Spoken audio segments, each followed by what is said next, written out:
biar nggak apa kali apanya itu, ya kan? Oke, sahabat-sahabat seniman senusantara, kalau kita agak sedikit membuka dengan pantun, bukan kakap sembarang kakap, kakap jangan sampai kena pelentur. Kali ini kita bukan cakap sembarang cakap, kita mau bercakap-cakap sama Bang Guntur. Iya, beriring balam dengan merbah, buah laku merekah terjatuh, beriring salam dengan sembah. Assalamualaikum warahmatullahi wabarakatuh.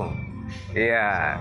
Jumpa kita dalam cakap-cakap di Klinik Pantun Nusantara di komunitas Gardu Budaya. Ini lokasinya ini di Taman Sri Deli. Wah, kalau orang sudah pernah ke Taman Sri Deli pasti sudah langsung membayang apa yang menarik di Taman Sri Deli. Nah, seperti yang kita bilang tadi, bukan kakap sembarang kakap, kakap jangan kena pelentur. Kita akan bercakap-cakap dengan Bang Guntur. Nah, Bang Guntur, iya. Iya nih, Bang. Iya. Ini kita mau agak sedikit cakap-cakap ini, tapi biar sahabat-sahabat seniman senusantara juga tahu siapa rupanya sosok Bang Guntur ini, mungkin berada di komunitas mana, kira-kira apa visi dan misi ke depan di komunitas ini, dan target-target yang harus dicapai dalam kegiatan Abang ini. Silakan Bang Guntur. Salam kenal nih sebelumnya nih, Bah. Iya. Saya Kak Guntur, kebetulan salah satu anak Melayu juga. Cuman Melayu dari negeri Serdang.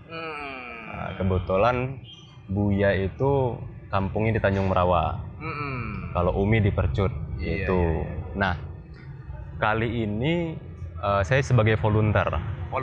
Artinya relawan lah untuk di Gardu ini. Di komunitas Gardu ini sebagai volunteer. Gardu Budaya ya? Gardu Budaya.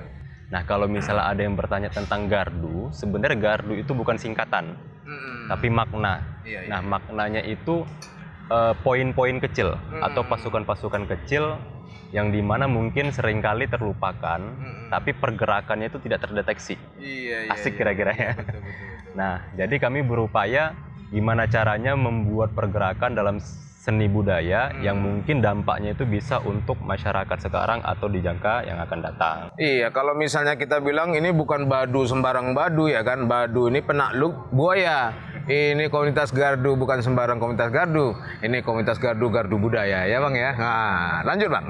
Nah, awal mula minatnya itu mungkin sebelum kuliah dulu. Tentang kebudayaan itu sudah berminat sebelum kuliah. Cuman waktu kuliah dulu memang tidak ngambil fokus ke seni budaya.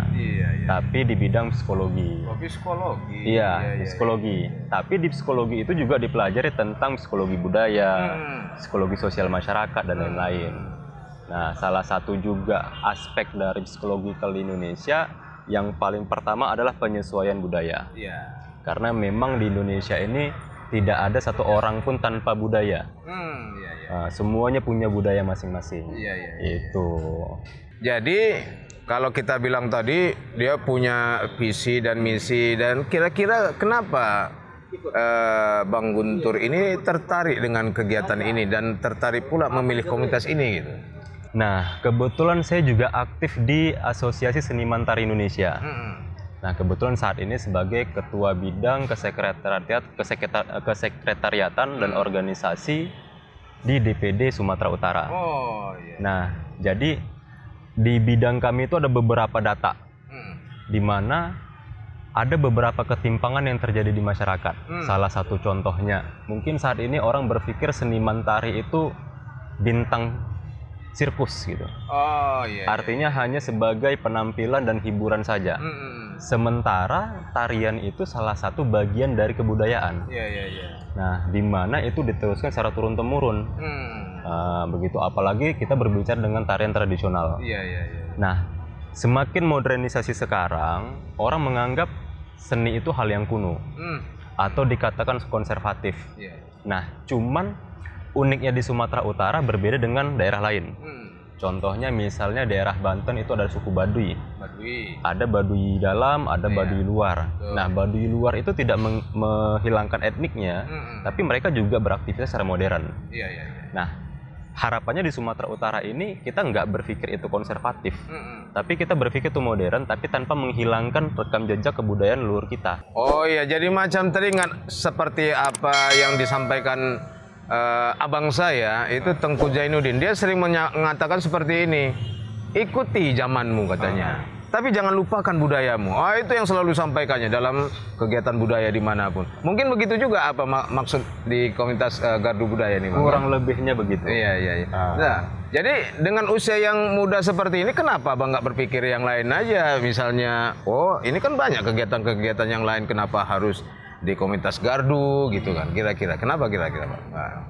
Karena banyak perkembangan zaman saat ini mungkin memiliki aspek negatif untuk sosial masyarakat. Salah satu contohnya misalnya dulu kita orang tua dulu diajarkan untuk minta maaf terlebih dahulu. Kalau misalnya kita melakukan kesalahan, tapi sekarang kita agak enggan minta maaf. Nah, sementara kata maaf itu diajarkan di kebudayaan. Kalau misalnya kita salah atau tidak salah, yang paling pertama kali maaf. Nah, sekarang itu jarang banget kita dengar untuk kata maaf itu. Yang kedua, aturan keluarga di mana kita tidak menghormati orang tua secara kebudayaan. Atau misalnya kita sudah menganggap kebudayaan itu hal yang kuno. Atau misalnya kita tidak menghargai budaya yang lain. Sementara begini, antara budaya itu kan berbeda, kulturnya berbeda. Bisa saja di budaya A itu menjadi hal yang biasa, di budaya B itu menjadi yang luar biasa sensitifnya. Nah, karena kita tidak tahu itu, jadi kita anggap itu sebagai candaan. Sementara itu paling dasar itu di kebudayaannya. Nah, itu hal-hal yang mungkin terjadi saat ini yang bisa jadi kontradiktif di masyarakat ataupun problem di masyarakat. Iya, termasuk juga kadang-kadang orang menyampaikan sesuatu, tadi Bang Guntur mengatakan mengucapkan kata maaf aja susah. Ini kadang-kadang juga ada dia maaf, cuma nggak ada kata sapaannya. Misal, maaf ya Bang, ya kan gitu kan. Maaf ya Bu, maaf ya Kak, malah dia maaf ya, gitu aja. Nah, itu juga perlu apa juga yang kata-kata sapaan itu. Nah, tanggapan Abang, kira-kira ada nggak upaya-upaya yang dilakukan ke depannya? Ya, mungkin kegiatan-kegiatan yang nyata, tidak hanya mungkin orang kan lebih banyak bercerita budaya itu hanya sebatas teori. Nah, aplikasi ke depannya ada nggak kira-kira yang sudah dilakukan? Apa saja itu?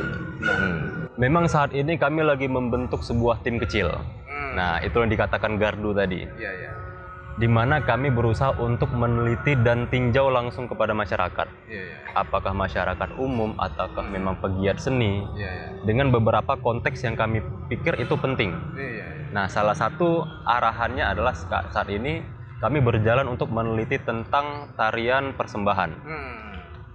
Baik kapan tarian persembahan itu dikatakan sakral atau sebagai media belajar.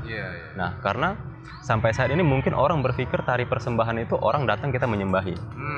Nah, yang paling krusial dan pentingnya banget itu jarang banget orang ketika dikasih tepak sirih, orang mau makan sirih. Malah diganti isi tepak sirih sama permen.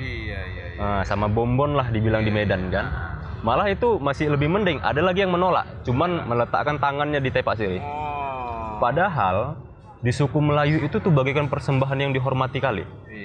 Jadi suku Melayu itu ada namanya bertukar tepak.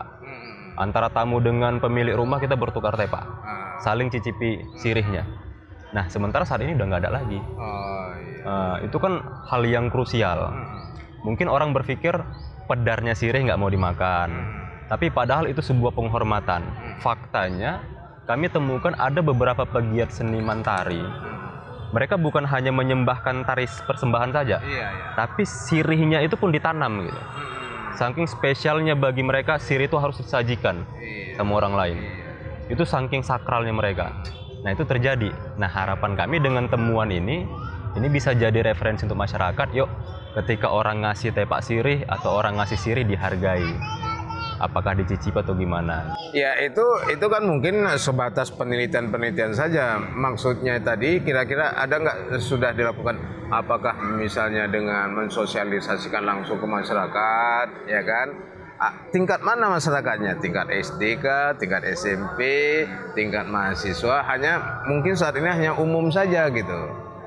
Kira-kira ada nggak yang sudah gebrakan-gebrakan yang sudah dilakukan itu? Ya. Jadi ada 3 lajur yang sudah kami lakukan. Yang pertama sosialisasi ke masyarakat umum.